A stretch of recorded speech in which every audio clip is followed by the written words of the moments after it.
L'idée du jour, si on vous a réunis ici, c'était pour évoquer en particulier le bombardement qui s'est produit en 1944. Moi, c'est pareil, on s'amusait quand même. On s'amusait quand même. On s'amusait quand même. On n'avait pas des jeux, des s'amusait. sports, des machins comme maintenant, mais on s'amusait. On sautait les murs, on allait dans les rochers. Quand la guerre intervient dans cette vie un petit peu normale, comment ça a commencé à se passer ici?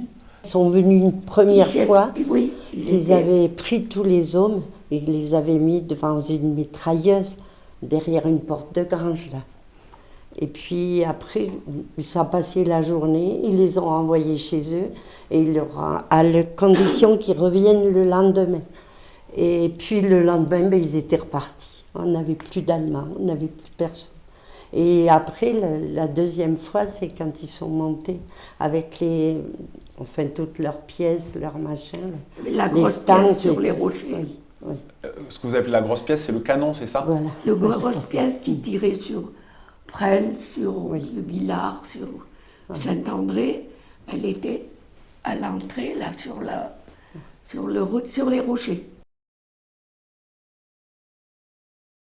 Ils cherchaient les maquisards, ça, je me rappelle. Ah, c'est les maquisards. Mon papa, avec le revolver derrière le dos, il fait un tour pour la maison et il cherchait des maquisards, il cherchait dans les granges, partout.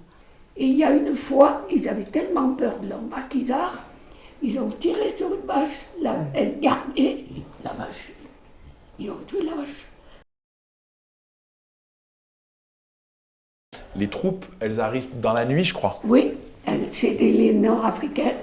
Ils sont arrivés de Presles, là, vers Saint-André. Et puis on entendait marcher devant la porte. Et puis il y a une voisine qui dit « N'ayez pas peur, ils viennent nous délivrer. » Bon, c'était vers les 3h30 du matin. Alors maman s'est levée, elle leur a fait 3 marmites, où on traisait les vaches, 3 marmites de café. Et quand ils sont revenus, il y a eu quand même 8 morts. Et je ne sais pas combien de blessés, parce que les blessés les remenaient à Périchard. Et nous, on était toujours où il ne fallait pas. Et on voyait ces blessés qui gémissaient, mais on était toujours où il ne fallait pas. Mais Saint-Pierre n'aurait pas tout brûlé. Seulement, ils ont mis le feu. Cette partie-là, vous voyez bien que les vieilles maisons qui sont sur Périchard n'ont pas brûlé. Et oui, Il est parti. Touché, Avant de partir, ils ont mis le feu. c'est pas le bombardement qui ont brûlé tout Saint-Pierre. Non, c'est les Allemands qui ont mis le feu avant de partir.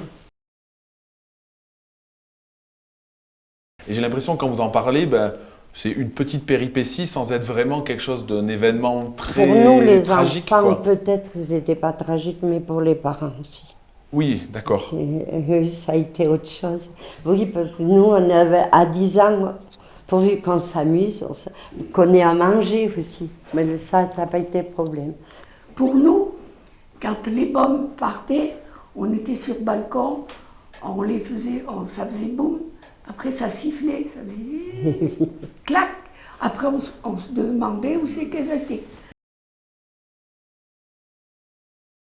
Je me demande si les enfants sont intéressés. Ils écoutent là, ils écoutent bien quand même. Hein, si. Maintenant, c'est Internet, nous qu'on n'y comprend rien, alors c'est parfait. Mais que ça ne se reproduise pas.